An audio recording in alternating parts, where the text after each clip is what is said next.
भक्त बंधुओं, आज की ये शिव कथा हर कोई पूरी नहीं सुन पाएगा, क्योंकि भगवान शिव को प्रसन्न करना हर किसी के बस की बात नहीं होती। लोग अपने कामों में उलझे हैं, धन इकट्ठा करने की दौड़ में लगे हैं, पर ये भूल गए हैं कि जिसके नाम से सृष्टि चलती है, उसी महादेव के लिए उनके पास समय नहीं है। सदियों पहले भगवान शिव को प्रसन्न करने के लिए कठोर तपस्या करनी पड़ती थी, लेकिन कलयुग में महादेव इतने करुणामय हैं कि केवल कथा सुनने और नाम जप से ही भक्त पर अपनी कृपा बरसा देते हैं। फिर भी भक्त बंधुओं, बहुत कम लोग हैं जो इस छोटी सी कथा को भी पूरे मन और श्रद्धा से सुन पाते हैं। आप आज यहाँ हैं, ये अपने आप में प्रमाण है कि आप साधारण नहीं हैं। मुझे आप पर पूर्ण विश्वास है कि आप इस कथा को शिव का नाम जपते हुए अंत तक सुनेंगे और अपना पुण्य अर्जित करेंगे। लेकिन उससे पहले गरुड़ पुराण में कहा गया है कि जो भक्त किसी पावन कथा को शुरू करके बीच में छोड़ देता है, वो अपने जीवन का सबसे बड़ा पाप करता है। इस कथा को अंत तक सुनने से परिवार के कष्ट दूर होते हैं, गरीबी का नाश होता है और महादेव की विशेष कृपा घर में स्थायी हो जाती है। तो भक्त बंधुओं, कथा शुरू करने से पहले टिप्पणी में एक बार हर हर महादेव अवश्य लिखें और फिर पूरे ध्यान से इस दिव्य शिव कथा को सुनिए। आइए अब आरंभ करते हैं भगवान शिव की कृपा से भरी इस पावन कथा को। मोहनलाल एक साधारण नगर में रहता था, जिसका जीवन उसके छोटे से व्यापार पर निर्भर था। वो एक मध्यम वर्गीय जीवन जी रहा था, पर उसके मन में असंतोष का एक गहरा बीज बोया हुआ था। ये बीज था असीमित धन पाने की इच्छा का। मोहनलाल हमेशा सोचता था कि धन ही संसार का एकमात्र सत्य है और धन की कमी ही उसके सारे दुखों की जड़ है। वो अपने रोजगार, अपने घर और अपने जीवन की हर छोटी बड़ी उपलब्धि को तुच्छ मानता था, क्योंकि वे उसे अमीर नहीं बना पाई थी। इस लोभ में उसकी भक्ति को भी दूषित कर दिया था। मोहनलाल एक नियमित शिव भक्त था, पर उसकी भक्ति भय और लालच पर आधारित थी। वो हर सोमवार को मंदिर जाता था, क्योंकि उसे लगता था कि अगर वो नहीं गया तो शिवजी नाराज हो जाएंगे और उसके व्यापार को नुकसान पहुंचाएंगे। ये भक्ति प्रेम से नहीं, बल्कि एक यांत्रिक डर से प्रेरित थी। जब वो मंदिर में शिवलिंग पर जल चढ़ाता था, तो उसका मन उस जल की पवित्रता में नहीं, बल्कि शिव से मांगने की प्रक्रिया में लगा रहता था। वो अपनी आंखें बंद करके केवल एक ही स्वार्थपूर्ण मंत्र दोहराता था। उसके होंठ भले ही शांत रहते थे, पर उसका आंतरिक मन जोर जोर से चिल्लाता था, हे भोलेनाथ, मुझे बस धन दे दीजिए। मेरे सारे कष्टों का निवारण केवल पैसा है। मेरी झोली सोने से भर दीजिए। वो शिव को एक ईश्वरीय बैंक मानता था, जहां जितनी अधिक भक्ति जमा की जाएगी, उतना ही बड़ा मुनाफा मिलेगा। मोहनलाल ये नहीं जानता था कि सच्ची भक्ति में तो समर्पण होता है, सौदेबाजी नहीं। उसकी ये मांगने वाली भक्ति ही उसके आगामी पतन और फिर बोध का कारण बनने वाली थी। मोहनलाल के जीवन में जो सबसे बड़ी आध्यात्मिक शक्ति थी, वो थी उसकी पत्नी संगीता। संगीता का व्यक्तित्व मोहनलाल के बिल्कुल विपरीत था। जहां मोहनलाल अशांत और लोभी था, वहीं संगीता शांत, संतोषी और पवित्र हृदय की थी। संगीता की शिव भक्ति का आधार प्रेम और निवेदन था, न कि मांग। जब वो मंदिर जाती थी, तो उसका उद्देश्य शिवलिंग पर जल चढ़ाना या घंटी बजाना मात्र नहीं होता था। उसका उद्देश्य शिव के सामने बैठकर अपने मन को शांत करना होता था। वो शिव को संसार का स्वामी मानती थी, जिससे कुछ भी मांगने की जरूरत नहीं है, क्योंकि वो जानता है कि उसके भक्त के लिए क्या सही है। संगीता की पूजा में वो अपने दिन भर के क्रोध, लोभ, चिंताओं और असंतोष को शिव के चरणों में विसर्जित कर देती थी। वो अक्सर मोहनलाल को समझाने का प्रयास करती थी, उसके अज्ञान को दूर करने की कोशिश करती थी। एक शाम जब मोहनलाल अपने व्यापार की लाभ हानि का हिसाब करते हुए झुंझला रहा था, संगीता ने बड़े ही विनम्रता से उसे जीवन का सार समझाया। स्वामी, आप हमेशा धन ही क्यों मांगते हैं? क्या आपको लगता है कि इस संसार में केवल धन ही सुख दे सकता है? अगर आपके मन में लोभ है, तो आप दुनिया का सारा धन भी पालें, तब भी आप सुखी नहीं हो सकते। ये धन आपको हमेशा दुखी ही रखेगा, क्योंकि लोभ की आग कभी नहीं बुझती। संगीता ने आगे कहा, भक्ति का अर्थ है अपने मन को शुद्ध करना और अपने कर्मों को सही दिशा देना। शिव से हमें ज्ञान और संतोष मांगना चाहिए, न कि भौतिक वस्तुएं। मोहनलाल, जो भौतिकता के चकाचौंध में अंधा हो चुका था, इन गहन आध्यात्मिक बातों को केवल महिलाओं की फालतू बातें कहकर टाल देता था। उसे लगता था कि संगीता कमजोर है, इसलिए वो धन की इच्छा नहीं रखती। मोहनलाल ने संगीता की बातों को हल्के में लिया, पर संगीता ने हार नहीं मानी। उसने मोहनलाल के लिए अपनी प्रार्थना की दिशा बदल दी। वो अब अपने लिए या धन के लिए नहीं, बल्कि केवल अपने पति के लिए शिव से सद्बुद्धि और ज्ञान मांगती थी, ताकि मोहनलाल सच्चे सुख को पहचान सके। इधर पृथ्वी पर मोहनलाल और संगीता के बीच लोभ और त्याग का द्वंद्व चल रहा था, और उधर कैलाश पर्वत पर महादेव और माता पार्वती इस नाटक को देख रहे थे। माता पार्वती संगीता की निश्चल भक्ति से प्रभावित थीं, पर मोहनलाल की स्वार्थपूर्ण प्रार्थना से दुखी थीं। उन्होंने महादेव से मोहनलाल की परीक्षा के विषय में प्रश्न किया। माता पार्वती, हे प्रभु, मोहनलाल की भक्ति कितनी अधूरी है। वो केवल आपसे धन की मांग कर रहा है। उसकी पत्नी संगीता उसके लिए ज्ञान की याचना कर रही है। आप किसकी पुकार सुनेंगे? क्या आप मोहनलाल को धन देंगे जिससे वो और अधिक अहंकारी बन जाए? महादेव, एक गहन मुस्कान के साथ, जो संपूर्ण ब्रह्मांड का रहस्य समेटे हुए थी, देवी, मेरे भक्त की हर पुकार का उत्तर देना मेरा धर्म है। मोहनलाल ने मुझसे धन मांगा है, इसलिए मैं उसे धन अवश्य दूंगा, लेकिन ये धन उसके लिए पुरस्कार नहीं होगा, ये उसके लिए परीक्षा का साधन होगा। महादेव ने आगे समझाया, मोहनलाल को अभी ये भ्रम है कि धन ही सुख है। जब तक वो लोभ की ऊंचाई तक नहीं पहुंचेगा, तब तक उसे ये बोध नहीं होगा कि वो जिस चीज के पीछे भाग रहा है वो मिथ्या है। मैं उसे धन दूंगा और उस धन के साथ आने वाला अहंकार भी दूंगा। वो अपनी भक्ति को पीछे छोड़ेगा और उस पतन के बाद ही वो संगीता की बातों के सत्य को पहचान पाएगा। माता पार्वती, तो आप उसे गिरने देंगे स्वामी? हाँ पार्वती, मैं उसे गिरने दूंगा ताकि वो उठना सीखे। मैं उसे धन देकर ये सिखाऊंगा कि शिव धन नहीं, दिशा देते हैं। ये परीक्षा उसकी भक्ति को तोड़ने के लिए नहीं, बल्कि उसे सोने की तरह शुद्ध करने के लिए है। इस प्रकार महादेव ने अपने गणों को संकेत दिया और मोहनलाल के जीवन में उस अप्रत्याशित परिवर्तन को लाने की लीला शुरू कर दी, जो उसे अहंकार की चरम सीमा तक पहुंचाने वाली थी। और मेरे श्रोताओं, महादेव की लीला ने अपना प्रभाव दिखाना शुरू कर दिया। मोहनलाल ने जिस व्यापारिक सौदे को लगभग विफल मान लिया था, वो अचानक एक चमत्कार की तरह सफल हो गया। उसे अपने व्यापार में अभूतपूर्व लाभ हुआ। ये लाभ इतना बड़ा था कि मोहनलाल ने अपने जीवन में इतने सारे पैसों को एक साथ कभी नहीं देखा था।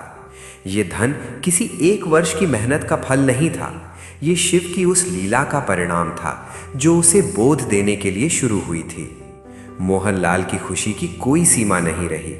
वो पागलों की तरह मंदिर की ओर भागा और वहां जाकर जोर जोर से घंटी बजाई। वो शिवजी को धन्यवाद दे रहा था, पर उसके धन्यवाद में प्रेम नहीं, बल्कि जीत का घमंड था। उसने सोचा, मेरी भक्ति सफल हो गई, मैंने भोलेनाथ को मना लिया। संगीता की बातें गलत थीं, पैसा ही सब कुछ है। पैसा आने के साथ ही मोहनलाल के जीवन में भौतिक परिवर्तन आने लगे। उसने तुरंत अपना छोटा सा घर बेचकर नगर के सबसे भव्य क्षेत्र में एक विशाल कोठी खरीद ली। घर ऐशो आराम से भर गया, महंगी कारें, नौकर चाकर और हर तरह की सुख सुविधाएं। लेकिन इन भौतिक परिवर्तनों के साथ एक खतरनाक परिवर्तन और हुआ। मोहनलाल का आंतरिक व्यक्तित्व पूरी तरह से बदल गया। अहंकार ने उसके मन में स्थायी निवास बना लिया। अब वो खुद को सर्वशक्तिमान समझने लगा। उसे लगने लगा कि वो अपने दम पर, अपनी बुद्धि के बल पर अमीर बना है और शिव की कृपा का इसमें कोई हाथ नहीं था। ये अहंकार उसके पतन का पहला और सबसे बड़ा संकेत था। धन और अहंकार के इस नए मिश्रण ने मोहनलाल को अपने पुराने जीवन और पुराने संबंधों से दूर करना शुरू कर दिया। सबसे पहले उसने अपने उन गरीब दोस्तों और परिचितों से बात करना बंद कर दिया जो उसके पुराने दिनों के साथी थे। जब कोई पुराना दोस्त उसे बधाई देने या मिलने आता, तो मोहनलाल उसे अपने नौकरों के द्वारा दुत्कार देता था। वो सोचता था कि ये गरीब लोग अब उसके स्तर के नहीं रहे। वो गरीबों को तुच्छ समझने लगा।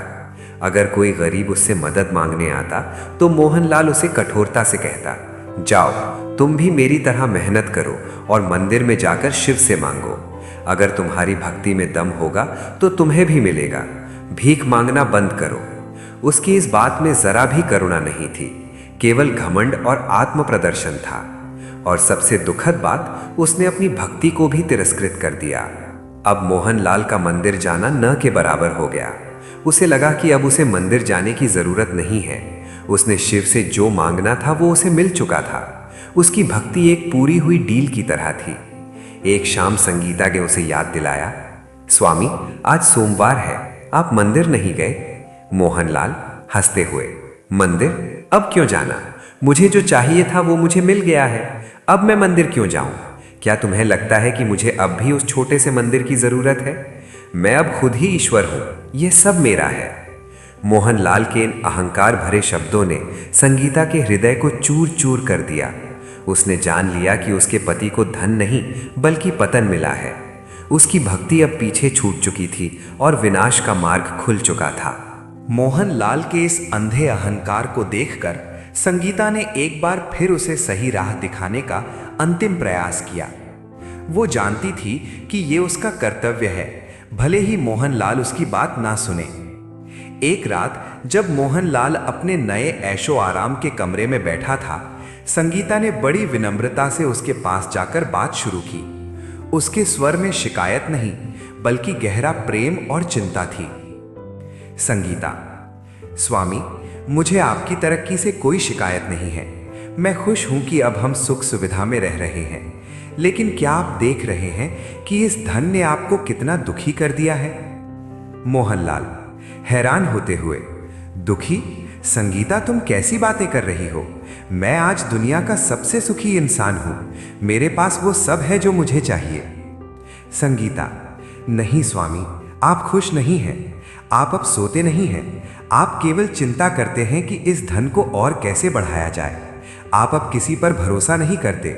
आप हमेशा क्रोध में रहते हैं। धन ने आपको शांति नहीं दी, केवल तनाव दिया है।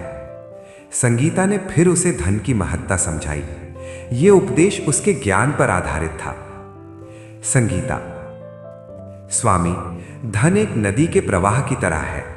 नदी तभी पवित्र और जीवनदायिनी रहती है जब वो बहती रहती है। जब नदी का पानी दान और सेवा के रूप में बहकर दूसरों को जीवन देता है, तभी वो स्वयं भी शुद्ध रहता है। लेकिन अगर आप इस नदी को बांध कर रखेंगे और केवल घमंड करेंगे तो ये पानी कीचड़ बन जाएगा और इसमें दुर्गंध आने लगेगी। धन को संचय के लिए नहीं बल्कि कल्याण के लिए उपयोग करना चाहिए। संगीता ने उसे याद दिलाया कि ये धन शिव की कृपा से आया है और अगर उसने इसका दुरुपयोग किया तो ये पल भर में चला जाएगा। लेकिन मोहनलाल के अहंकार ने उसकी आंखों पर पूरी तरह से पर्दा डाल दिया था। मोहनलाल, बस करो संगीता, मैं तुम्हारी पुरानी बातें नहीं सुनना चाहता। मुझे पता है मुझे अपने धन का क्या करना है। ये मेरा दम है, मेरी मेहनत है। मैं अब शिव की कृपा पर नहीं अपनी अक्ल पर भरोसा करता हूं। मोहनलाल ने संगीता को तिरस्कार की दृष्टि से देखा और उसे वहां से जाने को कहा। संगीता का दिल टूट गया। वो जान गई कि अब पतन को रोका नहीं जा सकता और उसने खुद को चुपचाप अपनी शिव भक्ति में लगा दिया। संगीता की चेतावनी को ठुकराने के बाद अब मोहनलाल पूरी तरह से अकेला हो गया था। अहंकार के सिंहासन पर बैठा हुआ अकेला राजा। उसका विवेक पूरी तरह से शून्य हो चुका था। वो अब किसी की सलाह नहीं लेता था, ना ही किसी विशेषज्ञ से बात करता था। उसे लगता था कि उसका हर निर्णय सही है क्योंकि वो अब अमीर है। उसका लालच अब बेकाबू हो चुका था। जो धन उसके पास था वो उसे कम लगने लगा। वो अब धैर्य खो चुका था। उसे अनैतिक और गलत तरीकों से जल्दी पैसा कमाना था। उसने अपने व्यापार में अत्यधिक जोखिम लेने शुरू कर दिए। ये ऐसे जोखिम थे जो किसी भी समझदार व्यवसायी को बर्बाद कर सकते थे। उसने लोगों से झूठे वादे किए और कई बेईमान सौदों में हाथ पादा। उसने अपने पुराने सहयोगियों को धोखा देना शुरू कर दिया। मोहनलाल का कर्म अब पूरी तरह से दूषित हो चुका था। उसका पूरा ध्यान ईमानदारी से हटकर केवल जल्दी और अधिक धन बटोरने पर था। मेरे श्रोताओं, शिव की लीला में एक अटूट नियम है। आपका कर्म ही आपका भाग्य निर्धारित करता है। जब आपका कर्म स्वार्थ और लालच से भर जाता है तो आपका पतन निश्चित है, भले ही आप कितने ही अमीर क्यों ना हो। शिव की लीला ने अब उसके कर्मों का फल देना शुरू किया। और भक्तों, पतन का वो दिन आ गया। मोहनलाल द्वारा लिए गए विवेकहीन फैसलों और अनैतिक सौदों के कारण उसका व्यापार एक झटके में धराशायी हो गया। एक बहुत बड़े व्यापारिक घाटे ने उसे पूरी तरह से नष्ट कर दिया। ये घाटा इतना बड़ा था कि उसने केवल उसका वर्तमान धन ही नहीं निकला, बल्कि उसे भारी कर्ज में भी डुबो दिया। एक एक करके उसका घमंड का साम्राज्य टूटने लगा। उसकी भव्य कोठी बिक गई, महंगी कारें चली गईं और सारे ऐशो आराम खत्म हो गए।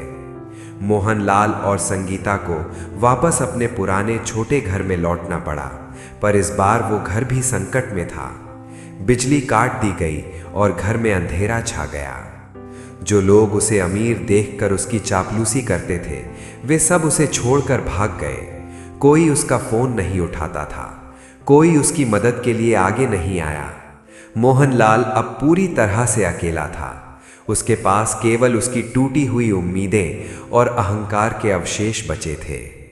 मोहनलाल को अब असली दुख का एहसास हुआ। ये दुख केवल धन खोने का नहीं था, ये दुख था अपने अकेलेपन का और अपने अनैतिक कर्मों के परिणाम का। उसे लगा कि शिव ने उसे छोड़ दिया है और वो अब पूरी तरह से बर्बाद हो चुका है। वो निराशा के गहरे गड्ढे में गिर चुका था। जब मोहनलाल घोर निराशा और अंधेरे में डूबा हुआ था, तब भी एक चीज स्थिर थी, उसकी पत्नी संगीता। संगीता के चेहरे पर शिकायत का एक भी भाव नहीं था। वो शांत थी, जैसे उसे पहले से ही पता था कि ये दिन आने वाला है। उसने मोहनलाल के साथ कोई बहस नहीं की, नहीं उसे ये याद दिलाया कि उसने पहले ही उसे चेतावनी दी थी। संगीता जानती थी कि ये समय शिकायत का नहीं, बल्कि प्रेम और सहारे का है। उसने अपनी भक्ति को अपने पति के लिए कवच बना लिया। उस रात जब घर में पूरी तरह से अंधेरा था, संगीता ने एक पुरानी मिट्टी का दीपक निकाला, उसमें थोड़ा सा तेल डाला और घर के पूजा स्थल पर दीप जलाया। उस छोटे से दीप की टिमटिमाती लौ उस घर में आशा का एकमात्र प्रतीक थी। मोहनलाल ने कोने में बैठकर देखा कि उसकी पत्नी इतने बड़े संकट में भी कितनी शांत और अडिग है। उसके पास कोई पैसा नहीं था, कोई सहारा नहीं था, फिर भी उसके चेहरे पर एक दिव्य शांति थी। मोहनलाल को ये बात अजीब लगी। संगीता दीप जलाकर हाथ जोड़कर बैठ गई। मोहनलाल जानता था कि वो शिव से प्रार्थना कर रही है। मोहनलाल को अब पहली बार ये महसूस हुआ कि उसकी पत्नी का असली धन क्या है। वो है ईश्वर में उसका अटूट विश्वास। संगीता ने आंखें बंद की। उसकी आंखें नम थीं, पर उसकी प्रार्थना में कोई कमजोरी नहीं थी। ये प्रार्थना निस्वार्थ थी, क्योंकि वो अपने लिए कुछ नहीं मांग रही थी। उसकी प्रार्थना सीधे कैलाश तक पहुंची, क्योंकि वो स्वार्थ से नहीं, बल्कि प्रेम से निकली थी। हे मेरे प्रभु शिव, आज मेरा पति पूरी तरह से टूट चुका है। उसे लगता है कि उसका सब कुछ चला गया, पर मैं जानती हूं आपने ये सब सोच समझ कर किया है। आपने वो सब छीन लिया जिसने उसे अहंकारी बना दिया था और जिसने उसे आपसे दूर कर दिया था। प्रभु, मेरे पति को अब धन नहीं चाहिए।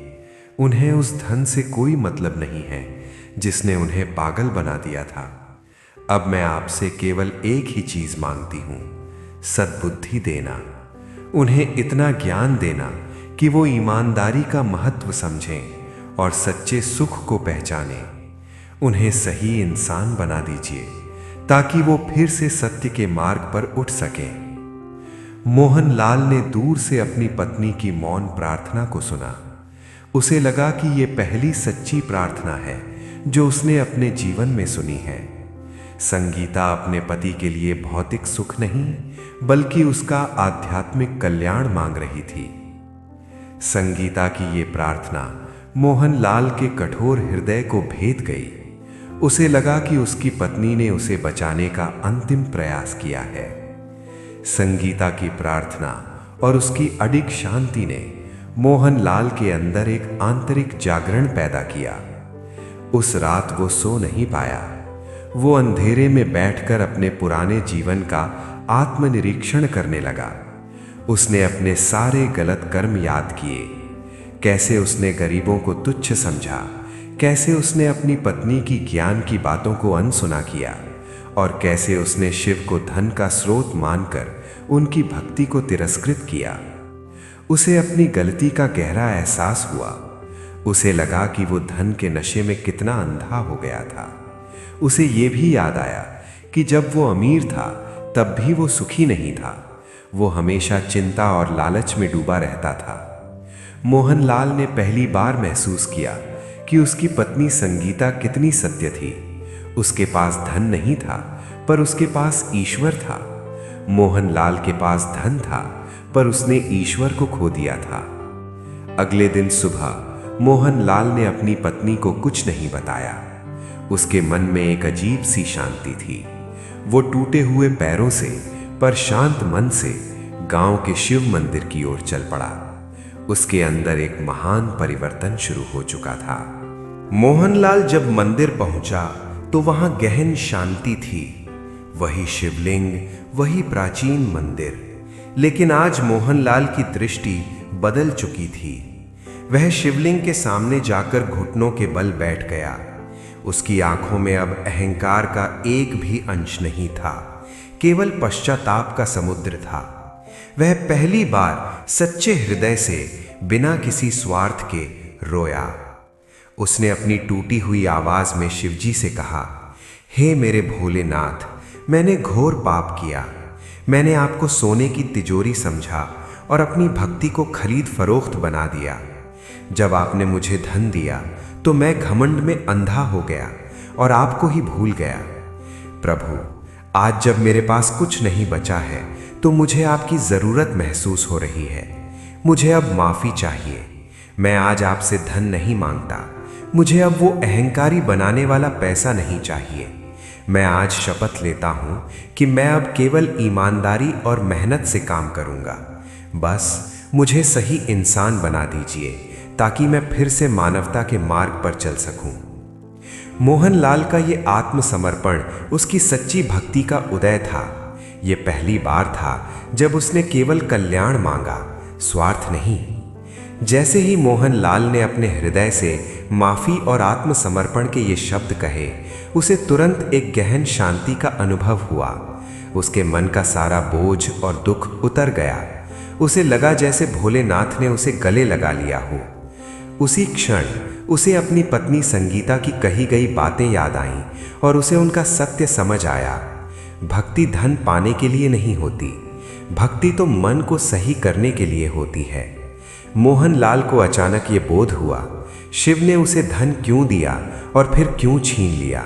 ज्ञान, शिव ने उसे ये सिखाने के लिए धन दिया था कि सच्चा सुख धन में नहीं बल्कि ईमानदारी, संतोष और प्रेम में है।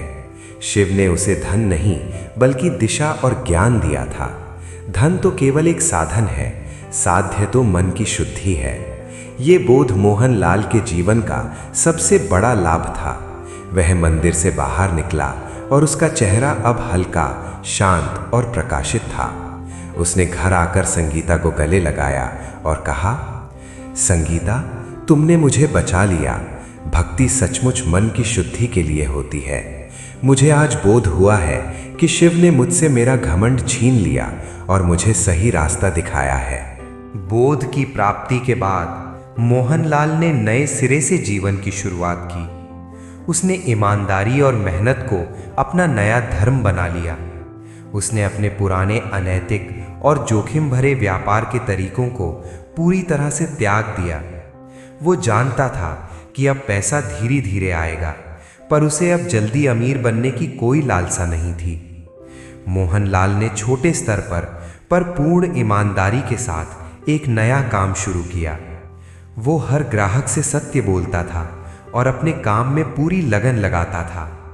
उसने अपने मन में एक नया संकल्प लिया, मैं जो भी काम करूँगा वो शिव को समर्पित होगा और उसमें बेईमानी का एक भी अंश नहीं होगा। मोहनलाल अब रोज पहले से ज्यादा मेहनत करता था, पर उसे थकान महसूस नहीं होती थी।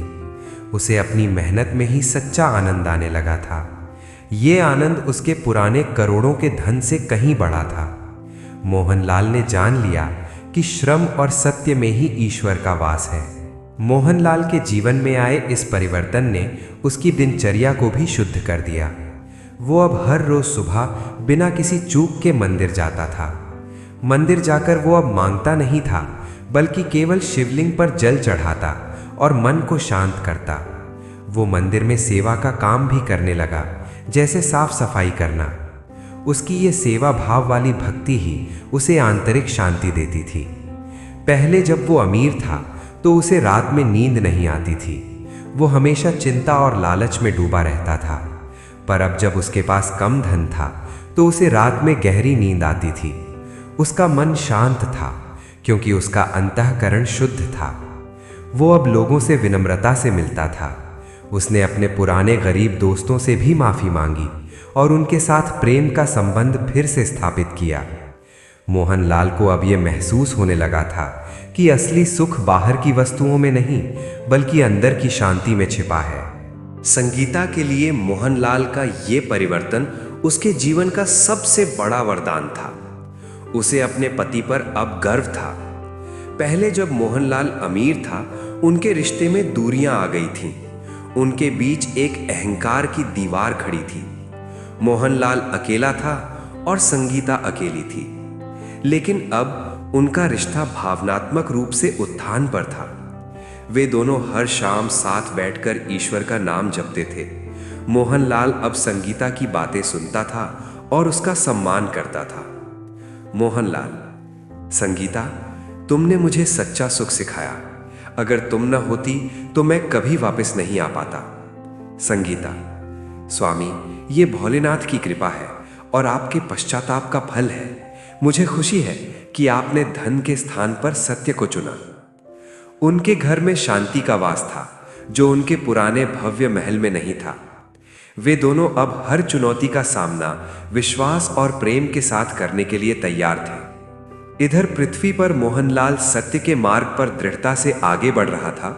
उधर कैलाश पर महादेव और माता पार्वती ने उसकी परीक्षा की सफलता का अंतिम अनुमोदन किया। माता पार्वती, हे स्वामी, मोहनलाल ने अपनी परीक्षा सफलतापूर्वक पूरी कर ली है। उसने अपने अहंकार को जला दिया है और अब वो शुद्ध स्वर्ण की तरह चमक रहा है। संगीता की भक्ति ने उसे बचा लिया। भगवान शिव, हाँ देवी, मोहनलाल ने ये जान लिया है कि मेरा आशीर्वाद भौतिक धन नहीं, बल्कि ज्ञान और संतोष है। अब वो अपने धन को ईश्वर का प्रसाद मानेगा और उसका दुरुपयोग नहीं करेगा। ये बोध ही उसकी सबसे बड़ी संपत्ति है। माता पार्वती, तो अब आप उसे क्या आशीर्वाद देंगे? भगवान शिव, मैं उसे आत्मिक शांति का आशीर्वाद देता हूं, जो स्थायी है। अब जो भी धन वो ईमानदारी से कमाएगा, वो उसके लिए कल्याणकारी होगा। अब वो फिर से अमीर बनेगा, पर इस बार वो धन का मालिक होगा, धन का दास नहीं। उसका विश्वास ही उसका सबसे बड़ा कवच होगा। महादेव ने मोहनलाल के जीवन पर असीम कृपा की वर्षा की, जो अब उसके कर्मों में सफलता और उसके मन में शांति के रूप में प्रकट होने वाली थी। महादेव के आशीर्वाद और मोहनलाल की ईमानदारी के कारण उसका छोटा सा व्यापार धीरे धीरे स्थिरता प्राप्त करने लगा। गांव के लोग, जिन्होंने पहले मोहनलाल का घमंड देखा था, अब उसकी विनम्रता और सत्यनिष्ठा को देखकर आश्चर्यचकित थे। लोग अब मोहनलाल पर भरोसा करने लगे थे। उसकी ईमानदारी ही उसके व्यापार की सबसे बड़ी पूंजी बन गई थी। ग्राहक जानते थे कि मोहनलाल अब झूठ नहीं बोलेगा और बेईमानी नहीं करेगा। धीरे धीरे उसका काम बढ़ने लगा और उसके पास दोबारा पैसा आने लगा। लेकिन इस बार उस पैसे के साथ डर या लालच नहीं था, बल्कि संतोष और शांति थी। मोहनलाल अब धन के पीछे नहीं भागता था। वो केवल अपने कर्म पर ध्यान केंद्रित करता था और फल शिव के चरणों में समर्पित कर देता था। वो जानता था कि सच्ची सफलता धन में नहीं, बल्कि ईमानदारी से किए गए कर्म में है। जैसे ही मोहनलाल के पास उसकी जरूरत से ज्यादा पैसा आया, उसे तुरंत संगीता का उपदेश याद आया। धन एक नदी की तरह है, इसे बहते रहना चाहिए। मोहनलाल ने अपने धन को अब बांध कर नहीं रखा। उसने तुरंत अपनी कमाई का एक निश्चित हिस्सा दान और सेवा के लिए अलग कर दिया। उसने गांव के जरूरतमंदों की मदद करना शुरू किया। उसने मंदिर के जीर्णोद्धार में सहयोग दिया। उसने गरीब बच्चों की शिक्षा के लिए धन दिया। जब मोहनलाल दान करता था तो वो गुप्त रूप से करता था। उसे किसी प्रशंसा की इच्छा नहीं थी। उसे लगता था कि वो ये दान नहीं कर रहा है, बल्कि शिव के धन को सही जगह लगा रहा है। उसे दान करने में जो आंतरिक सुख मिलता था, वो उसके पुराने अहंकारी जीवन में कभी नहीं मिला था। उसने जान लिया कि धन का सही उपयोग उसे ईश्वर के करीब लाता है। मोहनलाल के जीवन की सबसे बड़ी जीत अहंकार पर विजय थी। अब जब वो सफल हो गया था तो उसने विनम्रता को अपना कवच बना लिया। वो जानता था कि जिस दिन अहंकार वापस आएगा, उस दिन उसका पतन फिर से शुरू हो जाएगा। वो गांव के लोगों से प्रेम और सम्मान से मिलता था। उसने अपने पुराने घमंड के लिए लोगों से क्षमा भी मांगी। जब लोग उसकी सफलता के बारे में पूछते थे तो वो हमेशा कहता था, ये मेरी मेहनत नहीं है, ये सब भोलेनाथ की कृपा और मेरी पत्नी संगीता के ज्ञान का फल है। उसकी ये विनम्रता ही उसे गांव में सबसे अधिक सम्मानित व्यक्ति बनाती थी। लोग अब उसे धनवान के रूप में नहीं, बल्कि सच्चे इंसान के रूप में जानते थे। मोहनलाल अब केवल एक सफल व्यापारी नहीं था, वह गांव के युवाओं के लिए एक प्रेरणा स्रोत बन चुका था। लोग अब उससे व्यापारिक सफलता के नहीं, बल्कि जीवन के सुख के रहस्य पूछते थे। एक दिन कुछ युवा उसके पास आए और पूछा, सेठ जी, आप आज इतने शांत और सुखी कैसे हैं, जबकि आप पहले भी अमीर थे? मोहनलाल ने उन्हें अपनी कहानी नहीं सुनाई, पर उन्हें जीवन के सच्चे धन का रहस्य समझाया कि सच्चा धन भौतिक वस्तुओं में नहीं, बल्कि आंतरिक गुणों में छिपा है। मेरी सबसे बड़ी संपत्ति मेरा बैंक बैलेंस नहीं है, बल्कि ये 3 चीजें हैं। संतोष, यह जानना कि मेरे पास जो है वह पर्याप्त है। लोभ की आग को बुझाना ही सबसे बड़ा धन है। ईमानदारी, अपने कर्मों को हमेशा सत्य के मार्ग पर रखना। ईमानदारी से कमाई गई एक टूटती हुई रोटी भी बेईमानी से कमाए गए सोने के पहाड़ से ज्यादा सुख देती है। समर्पण, शिव को अपने जीवन का केंद्र मानना, उनसे मांगना नहीं, बल्कि समर्पित हो जाना। मोहनलाल का यह उपदेश सुनकर युवा अत्यधिक प्रभावित हुए। मोहनलाल ने अपने धन का उपयोग केवल सेवा और कल्याण के लिए जारी रखा। एक बार गांव में अकाल पड़ा। मोहनलाल ने अपनी पुरानी गलती को याद किया, जब वह अहंकार में डूबा था और गरीबों को दुत्कारता था। इस बार मोहनलाल ने बिना सोचे अपनी पूरी आय को गांव वालों की मदद के लिए लगा दिया।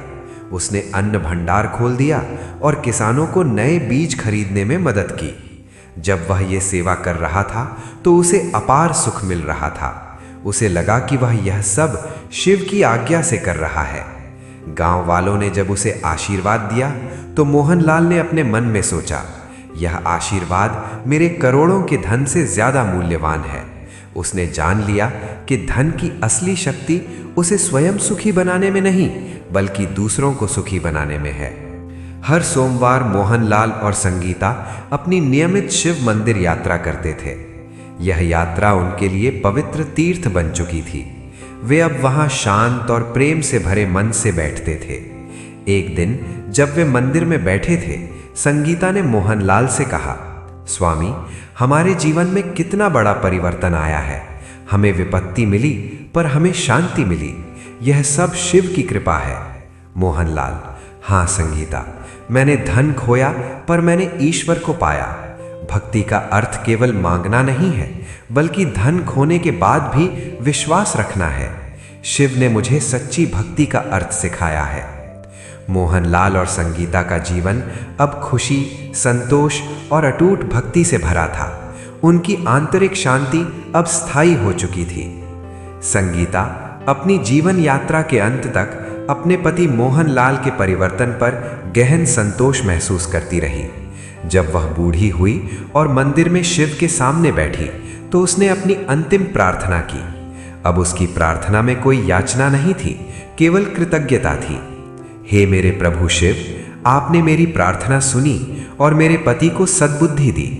आपने हमें सिखाया कि सच्चा सुख धन में नहीं बल्कि प्रेम और ईमानदारी में है। अब बस यही कृपा बनाए रखना कि यह बोध संसार के हर व्यक्ति तक पहुंचे। मोहनलाल ने भी उस बोध को अपने जीवन का सबसे बड़ा उपहार माना। उसकी कहानी पूरे नगर में एक अमर शिक्षा बन गई। मेरे प्रिय भक्त बंधुओं, मोहनलाल और संगीता की इस जीवन गाथा के समापन पर जो सबसे बड़ी और गूढ़ सीख उभर कर आती है वो केवल एक कहानी नहीं बल्कि जीवन जीने का एक शाश्वत दर्शन है। इसे अपने हृदय की गहराइयों में उतारना अनिवार्य है, क्योंकि हम सभी के भीतर कहीं ना कहीं एक मोहनलाल छिपा होता है जो संसार की चकाचौंध को ही सत्य मान बैठता है। इस कथा की अंतिम और सबसे महत्वपूर्ण सीख ये है कि मनुष्य का मूल्य उसके पास जमा की गई संपत्ति से नहीं बल्कि उसके भीतर के संतोष और उसके कर्मों की पवित्रता से मापा जाता है। हम अक्सर ईश्वर के द्वार पर एक भिखारी की तरह जाते हैं। हमारी झोली में केवल इच्छाओं की सूची होती है। हम उनसे वो सब मांगते हैं जो हमारे पास नहीं है, लेकिन हम कभी वो बोध नहीं मांगते जिससे हम उस सब का सही उपयोग कर सकें जो हमारे पास पहले से मौजूद है। मोहनलाल की सबसे बड़ी भूल ये नहीं थी कि उसने धन मांगा, बल्कि ये थी कि उसने धन को ही ईश्वर मान लिया। जब हमारे जीवन में सुख और समृद्धि आती है तो वो हमारी परीक्षा का समय होता है, न कि हमारे अहंकार को तृप्त करने का अवसर। सफलता का नशा अक्सर हमारी बुद्धि पर ऐसा पर्दा डाल देता है कि हम उन लोगों को भूल जाते हैं जिन्होंने संघर्ष में हमारा साथ दिया था, और उस परमात्मा को भी भूल जाते हैं जिसकी कृपा से हमें वो सब मिला है। अहंकार वो सूक्ष्म विष है जो धीरे धीरे हमारी करुणा, हमारी विनम्रता और हमारी चेतना को नष्ट कर देता है। इसीलिए महादेव ने मोहनलाल से वो सब छीन लिया। ये उनका दंड नहीं था बल्कि उनकी परम करुणा थी। कभी कभी जीवन में सब कुछ खो देना ही ईश्वर की सबसे बड़ी कृपा होती है, क्योंकि जब हाथ खाली होते हैं तभी ईश्वर उनमें सत्य का ज्ञान भर सकते हैं। भरे हुए अहंकार के पात्र में परमात्मा का ज्ञान कभी नहीं समा सकता। संगीता का चरित्र हमें सिखाता है कि मौन में कितनी शक्ति होती है और प्रार्थना का वास्तविक स्वरूप क्या है। प्रार्थना वो नहीं है जो ईश्वर को बदल दे, बल्कि प्रार्थना वो है जो प्रार्थना करने वाले को बदल दे। उसने मोहनलाल के लिए धन की वापसी नहीं मांगी, उसने उसके लिए सद्बुद्धि मांगी। जीवन में जब भी संकट आए तो धन दौलत के लिए विलाप करने के बजाय उस दृष्टि के लिए प्रार्थना करनी चाहिए जो हमें उस संकट के पार देख सके। संगीता की शांति हमें ये बोध कराती है कि जिसके पास ईश्वर का सहारा है वो अभाव में भी सम्राट है, और जिसके पास ईश्वर नहीं है वो महलों में भी दरिद्र है। धन केवल सुविधाओं का साधन हो सकता है, शांति का नहीं। शांति तो केवल तभी मिलती है जब हमारा अंतर्मन और हमारे कर्म एक दूसरे के पूरक हों। इस कथा से हमें यह भी सीखना चाहिए कि ईमानदारी और मेहनत का कोई विकल्प नहीं है। बेईमानी से कमाया गया धन अपने साथ अशांति, रोग और क्लेश लेकर आता है। वो हमें बाहर से चमका सकता है पर भीतर से खोखला कर देता है। मोहनलाल ने जब दोबारा शुरुआत की तो उसने जल्दी अमीर बनने के बजाय सही इंसान बनने को प्राथमिकता दी। यही वो मोड़ था जहां उसकी हार जीत में बदल गई। जब आप सत्य के मार्ग पर चलते हैं तो भले ही आपकी गति धीमी हो, पर आपकी नींव इतनी मजबूत होती है कि कोई भी तूफान उसे हिला नहीं सकता। ईमानदारी की एक रोटी में जो तृप्ति है वो छल कपट के 56 भोग में कभी नहीं मिल सकती।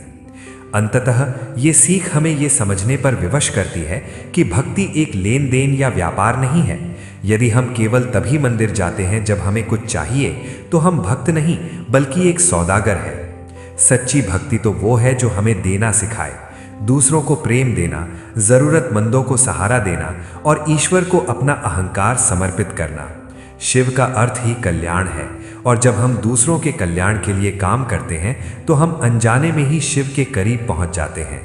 महादेव हमें वो नहीं देते जो हमें चाहिए, वे हमें वो देते हैं जो हमारे लिए सही है। मोहनलाल को धन चाहिए था पर उसे दिशा की जरूरत थी, इसीलिए महादेव ने उसे दिशा दी। आप सभी श्रोताओं से मेरा यही निवेदन है कि अपने जीवन के मंदिर में जब भी खड़े हों तो हाथ जोड़कर ये न कहें कि हे प्रभु मुझे ये दे दो, बल्कि ये कहें कि हे प्रभु मुझे ऐसा बना दो कि मैं आपकी कृपा को संभाल सकूं। धन को अपनी जेब में रखिए, अपने हृदय में नहीं। हृदय में केवल ईश्वर का वास होना चाहिए। जब आप धन के स्वामी बनेंगे तब आप उसका उपयोग संसार की सेवा में करेंगे, लेकिन जब धन आपका स्वामी बन जाएगा तब वो आपका विनाश कर देगा। मोहनलाल की तरह अपने अहंकार को गिरने दीजिए ताकि आपके भीतर की मानवता जाग सके। याद रखिए, जीवन की संध्या में ये मायने नहीं रखेगा कि आपके पास कितना बैंक बैलेंस था, बल्कि ये मायने रखेगा कि आपने कितने चेहरों पर मुस्कान बिखेरी और आपकी आत्मा कितनी शुद्ध रही। यही शिव का बोध है, यही जीवन का सत्य है और यही वो दिशा है जो हमें साधारण मनुष्य से एक श्रेष्ठ आत्मा की ओर ले जाती है। शिव धन नहीं देते, वे तो वो दृष्टि देते हैं जिससे आप स्वयं को और इस संपूर्ण जगत को ईश्वर के ही रूप में देख सकें। भक्त बंधुओं, अब ये पावन शिव कथा अपने अंतिम चरण में पहुंच चुकी है। आज की कथा हमें यही सिखाती है कि भगवान शिव को प्रसन्न करने के लिए न तो बड़े धन की आवश्यकता होती है, न दिखावे की और न ही कठिन तपस्या की। महादेव तो केवल सच्चा मन देखते हैं।